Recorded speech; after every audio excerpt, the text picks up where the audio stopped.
Сайн байцгаана уу? Та бүгдийн өдрийн мэндийг хүргэе. Дэлхийн томоохон технологийн компаниудын ярилцлагын тэнцэх 150 өдрийн чаленжийн дараач өдөр эхэлж байна. За тэгэхээр бидний дараачин бодох бодлого ямар бодлого вэ гэж lowest common ancestor of a binary search tree гэдэг нэртэй бодлого байна. За тэгэхээр энэ бодлого нь ямар бодлого юм бэ гэхээр хэдүүсээ ямарваа нэгэн binary search tree өгдөн. За тэрний хэдүүсээ одоо lowest common ancestor ийг осох нь байна тий. Тэгэхээр хэдүүсэнд нь хоёр нode өгөх нь байна. За тэрний хэдүүсээ хамгийн бага одоо common ancestor буюу энэ хоёрын аль алинд нь байгаа хамгийн бага тэр юуг нь осох нь байна тий. Одоо энэ хоёрын хувьд subtree-ийн хувьд root node-ийг нь осох нь байна тий. За тэгэхээр хэдүүсээ Wikipedia дээр байгаа lowest common ancestor-ийн одоо юуг уншия тодорхойлтыг уншия. За тэгэхээр lowest common ancestor бол одоо 2PQ2 нөдөд одоо ингээд харьяалагддаг. Одоо тэр хоёр нөдөр илэрхийлэгдэх одоо хамгийн бага одоо хамгийн бага утгатай нode юм аа гэж байгаа. За тэгэхээр ерөнхийдөө бас хэдүүсээ жишээн дээрээс харуулж илүү ойлгомжтой болох хаа гэж бодож байна. Тэгэхээр 2 болон 8 гэдэг юунууд өгсөн байна. Тэгэхээр энэ болон энэ хоёр нode байна те. Энэ хоёрын одоо common ancestor гэвэл ганцхан common ancestorтэй биш те 6 гэдэгтэй тэрний lowest common ancestor буюу 6-ыг нь хэдүүсээ буцаачих нэ. За ерөнхийдөө ийм утгатай гэсэн үг хэдүүсээ. За одоо чинь 7 9 гээд өгөгдсөн байлаа гэж бодоход 7 9 дээр хэдүүсээ 8-ыг буцаах нь байна те. За тэгвэл хэдүүсэнд нь ингээ өгөгдсөн байвал яах вэ гэдгийг хэдүүсээ авч үзье. 2 4 гэдэг өгөгдсөн байвал хэдүүсээ юг буцаах хэрэгтэй вэ гэж 2-ыг буцаах хэрэгтэй. Яг тэгвэл 2-оос өөрийнхөө одоо ancestor болж чадна. Тэр нөөдөөс өөрийнхөө ancestor болж чадна. Тийм учраас хэдүүсээ 2-ыг буцаах хэрэгтэй байна. Мөн 4 дээр угаасаа 2-оос ancestor нь байж чадчих шүү дээ, тийм. Тэгэхээр хэдүүсээ ингэж буцаах. За ерөнхийдөө энэ бодлого хэдийгээр medium гэж байгаа ч гэсэн бодлогын хувьд бол амархан бодлого. За тийм хэцүү хүндрэлтэй бол бодлого шээ. За хамгийн ихтэй хэдүүсээ 2 8 гэдэг өгөгдсөн. 2 8 гэдэг өгөгдсөн. За тэгвэл энэний хэдүүсээ яаж 6 гэдгийг нь олж байгаа юм бэ гэхээр хэдүүсээ 2-оос нь 8-ийн максимум утгыг нь аваад үзье та. Максимум утгыг нь аваад үзье. Тэ P-ийн за энэ дэр сум байх ёстой. За Q-гийн сум шүү. Энэ бол сум шүү. За энэ хоёрын максимум утга 8-ийн максимум утга тий. За тэгэхээр энэ хоёроос ер нь бол 8 гарч ирнэ гэсэн үг шүү дээ. За тэгээд тэр максимум утгаас нь хитрээд явцсан болоос одоо root нь буюу дээр нь байгаа энэ нode нь эндээсээ хитрээд явцсан болоос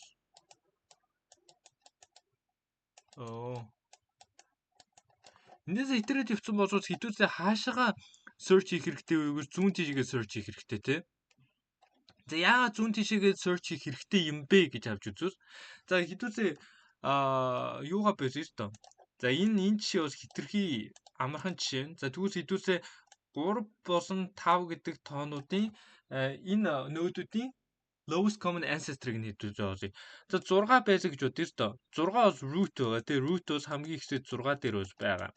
За тэнгууд хэдүүсээ 6-аас одоо 3 болон 5-ын максимум гэхээр хэдүүсэн 5 гараад ирнэ тий. Одоо root-ийн value гэхээр 6. 6-аас хитрээд явчихсан. Тийм учраас зүүн тишгээ search хийх хэрэгтэй. Зүүн тишгээ. Яагаад зүүн тишгээ search хийх хэрэгтэй вэ гэж хэдүүсээ binary search tree-тэй ажиллаж байгаа шүү дээ. Тийм учраас зүүн талдаа илүү бага утгаа хадгалж байгаа гэж хэдүүсээ бодох хэрэгтэй. За тэнгууд хэдүүсэнгийнх нь minimum нь P-гийн value босоод Q-гийн утгын minimum нь хэрвээ юу яатсан бол яах вэ?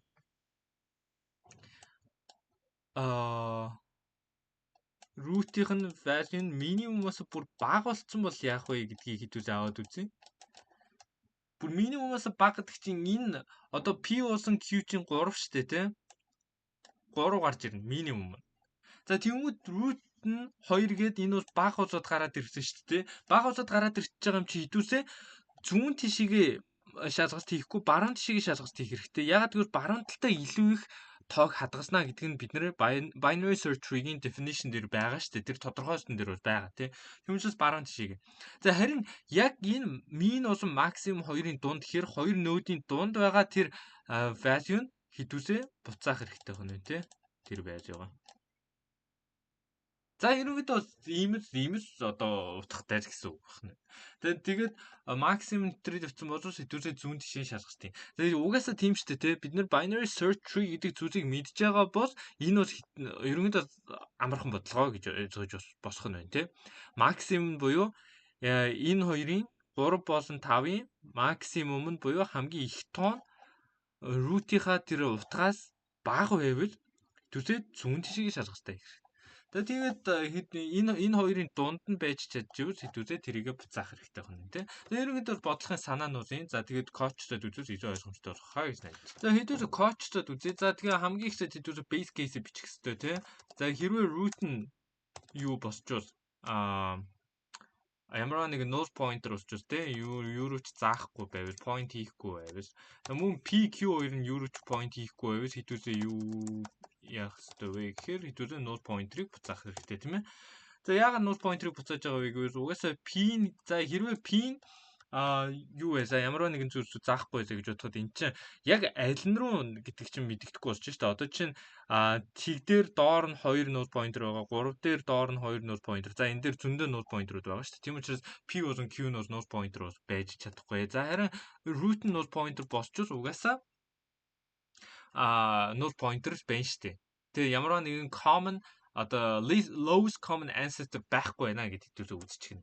Тэгээ тэрний дараа хэдүүсээ яг нөгөө нэг юугаа бичих штэ. За p-гийн value нь болсон q-гийн value хоёр нь хэрвээ эндээсээ root-ийнх нь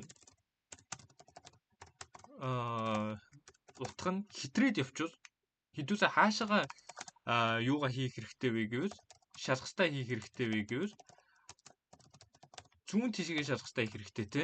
Яагаад зүүн тишгээ хийж байгаа вэ гэвэл зүүн талд нь яана Windows left байх хэрэгтэй. За тэгээд Q болон P болон Q нь хийвэр. За яагаад зүүн талд хийж байгаа вэ гэвэл зүүн талтай илүү бага утга нь хадгалагдаж байгаа учраас те. За дараа нь SF бичиж байгаа хэдүүсээ минимумыг нь олох хэрэгтэй те. Одоо эннийхээ минимумыг нь олох хэрэгтэй. Минимум нь харин минимумаасаа харин root-ийн value нь юу болвол хэдүүсээ бага болвол хэдүүсээ баруун талд суугаа юугаа хийх хэрэгтэй. Шалгалтаа хийх хэрэгтэй. P болон Q тийм ээ. За хэрвээ өөр эсрэг нөхцөлд нь хэдүүсээ зүгээр тэр root-ийг буцаачих болно. За хэдүүсээ бодлогоо шалгаад үзье. Юу болох нь харцгаая за болж юм тийм ээ. За ерөнхийдөө бол бодлогын санаа нь бол ийм байх нь ерөнхийдөө тийм хэцүү бол бодлого биш. Binary search tree гэдэг зүйлийг мэдчихийвч бас энэ бол тийм амар хэцүү бодлого бол биш ээ.